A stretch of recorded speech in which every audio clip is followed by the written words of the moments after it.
Hey, fellas, wanted to say hello to you and also thank you because I know the other day technology was an absolute disaster, if I'm just being honest. I was very embarrassed on a lot of reasons, for a lot of reasons, but I wanted to say thank you because we found a way, not an excuse, and we worked through it. But there were some things that I did not get to connect or teach you, and I wanted to teach that to you real quick.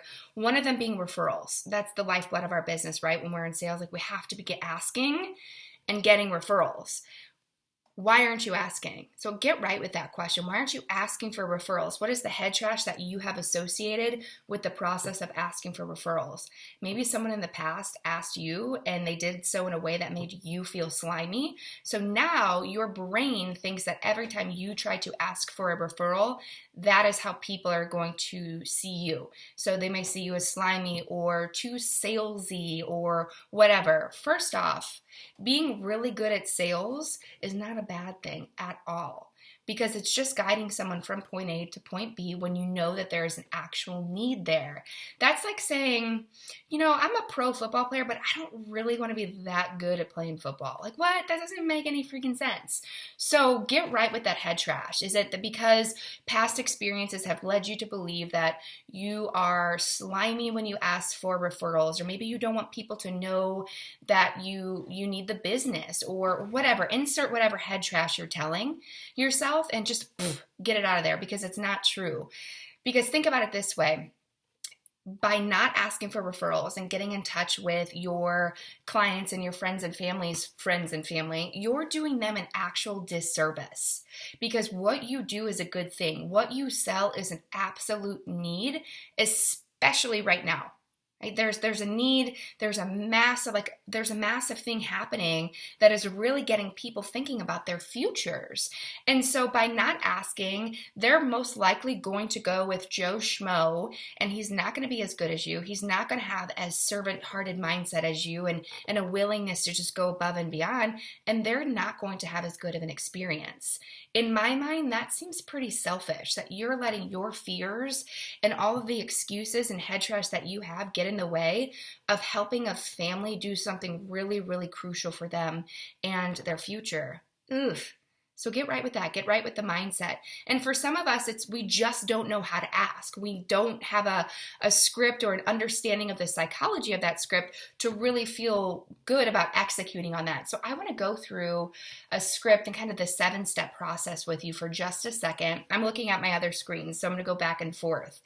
This is kind of something what the actual script might sound like, and then what we'll do is we'll dig into the psychology of it. So it might sound a little something like this, like, hey Ryan, thank you so much for the other day. I had a blast working with your team, and you weren't kidding. They're just a group of amazing dudes with amazing hearts that really want to serve and do great in their businesses, and that was very obvious. And I want you to know that I know that a lot of that comes back on you. Like, you're a good dude. You have a servant heart and just this humility about you. So thank you so much for the opportunity to serve your team. It was an absolute blessing. Thank you, thank you, thank you. So I actually had another business question for you. So if it's okay if I pick your brain. Now, I've had a really great year this year. It's just been able to serve so many teams and clients, and it's been a blast. And I love to work with friends of friends, and I love to work with other like-minded people. And I've really enjoyed the process with you. You're so much fun. You're the exact type of leaders that I want to be connected with. So I want to pick your brain on that for a second. I wish that I had 10 more leaders exactly like you to work with and to call on to see if what we do is actually going to be a fit.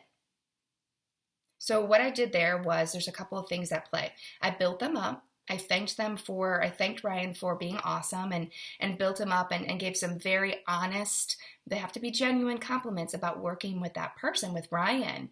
And then I also began to transition into the ask of the referral. Okay. So I started to say, it's been a great year. I was hoping that you can help me in another way. And then I began to paint the picture for them, for Ryan. So back into role play. So Ryan, I love to work with those friends of friends, or just people that the people that I like to work with are very similar to. And usually we hang out or know people people that are similar to us. So it's just a lot more fun. I mean, you're in sales, you get it. It's so much more fun when it's a friend of a friend. So let me go ahead and ask you this. Who do you know, sales leader wise, that I can connect with to see if one of our workshops is going to be a good fit for them or not? Okay, pause. So what I did there, and what you'll notice, is I started off very vague. I asked, like, who do you know that I can connect with? Very vague. Most likely Ryan's going to come back with this. I can't really think of anyone. And guys, it's not that Ryan can't think of anyone. It's just that he knows too many people and he needs help narrowing it down. So at this point, I've overwhelmed his brain a little bit and he's like, well, I don't even know where to begin. So that's where we insert our memory joggers. So that might look like something like this. Okay, yeah, that was super vague. I make a joke about it. That was super vague. Let me help you out a little bit. So who are some other leaders within the Knights that I could speak to? So other general agents that have teams. And I'm going to be honest with you, what I do may not be a fit for them. It may not be something that's currently on their radar, and that's okay if it's not, but at least we've had a conversation to see if it's a fit, and if it is, awesome, we'll walk down the path, and if it's not, that's fine too, but now we have each other as resources and we can use one another if we ever do have a need. I'm a big believer in genuine connection and making sure that I'm building relationships, and hopefully you have felt that a little bit. So who do you know that I can connect with? Other leaders that are maybe general agents within the Knights that have sales teams. Who are some of your friends? Like who are the people that you just adore when you guys have the sales conferences, or who are some of your friends that are general agents within the Knights? So I got really specific there, guys. And then he might say, well, Peter Pan and Mickey Mouse, those are really good guys. You should connect with them. And what I'm doing at this point is I'm taking notes. I'm writing their names down. And he says, you should talk to Peter Pan or Mickey Mouse. And I said, okay, great. Who else? Who else? And he's like, Minnie Mouse. Yeah, Jess, I can't really think of anyone else. Okay, yeah. Let me throw this back at you real quick, Ryan. The people that are the general agents that are typically at the incentive trip, like who are the people that are on track to hit that Bahamas trip, or maybe we're supposed to go to Hawaii? Who are those people? Oh, great. You should talk to Mikey and John Smith. Great. Who else? And you have to pause. So you have to use your own emotional intelligence to know when you've kind of depleted them and you shouldn't ask who else anymore. But a couple of things to note there, as I said, who do you know? Not do you know. So who do you know that I can connect with? And then I asked them memory joggers. So I asked Ryan a memory jogger of the general agent. So you guys get right with the types of people that you want to connect with. For you, that might be, who do you love seeing at church every week? Who are some of your really good friends that you love to hang out with at the parish picnic? So just giving those more specific memory joggers. Who do you sit next to at little Johnny's CYC soccer games or basketball games? So getting very specific with those. Find what memory joggers are going to work for you, and then that way you kind of have them in front of you, and it's not going to feel uncomfortable when you go to ask. Now, what you notice there is I was asking who else? I wasn't asking any information. I wasn't getting that pre-approach yet. But now is the time where I feel like, I've exhausted. I know from my own emotional intelligence that I shouldn't ask for anyone else. Okay, great. That's when I thank them. I say, thank you, Ryan, so much for these people. I'm so excited to talk to them and begin building a relationship with them. Hey, what do you know about Peter Pan? Tell me a little bit about Peter Pan. So now I go back to that top of the list. And I get that pre-approach, those golden nuggets. So what do you like about Peter Pan? What do you respect about them? Does he have any fun, hidden talents that I should be aware of? Well, awesome. Okay, great. Now, is he more straight to the point, or is he kind of fluffy and we should, talk about kids and babies and pets or do I need to get right to the point? Okay, great. Perfect. So what you'll notice there is I got some golden nuggets about him. I learned that, that your kids play soccer together. Awesome. That's really cool. Been friends for 20 years. And then also learned his style, his buying style. So remember we talked about the pre-approach, and then that leads into the approach. So I learned that this person is an entertainer. Entertainers, we build rapport by being fluffy and talking and conversation.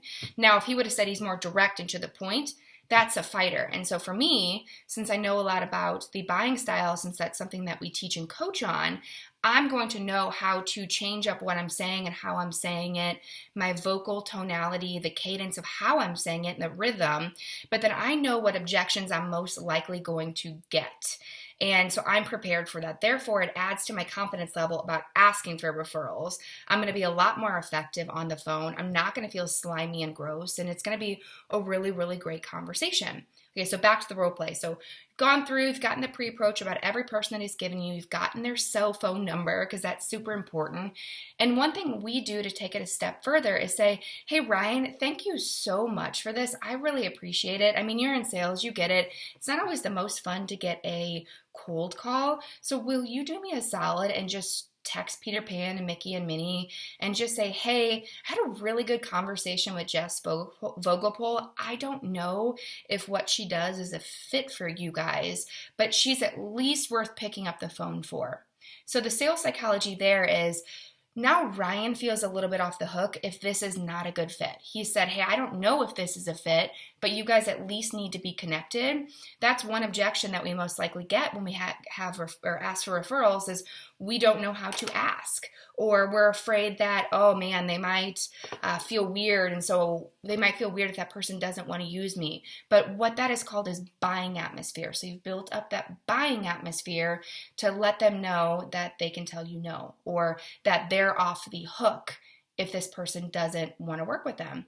And usually I make it very, very small, and I say, I can shoot you a text message and you can just copy and paste it and put that person's name in it, but don't feel like you need to sell me too much because that's not your job. I don't want to put too much homework on you, but just let them know they're going to enjoy talking to me. And if it's a fit and things work out, cool. If not, you'll at least have had a good conversation. So when can I get you to do that? Is that something you can do here today or tomorrow? Okay, today, great. Thank you so much. Then I'll go ahead and reach out to them tomorrow, and I'll keep you posted about what's going on with them and kind of their status and all that. But thank you so much. Wow. Okay, so that is the referral technique. And the way that we teach it is a little bit different than maybe what you've experienced. And what I'm going to do is I'm actually going to work to send you the module that our coaching clients will get on this, so you have more specific information. You can kind of see and dig into it a little bit. And I'll send that to Ryan, and Ryan, hopefully you can send it out to everyone. If you guys have questions, absolutely reach out to me. I'm always here to serve. Bye.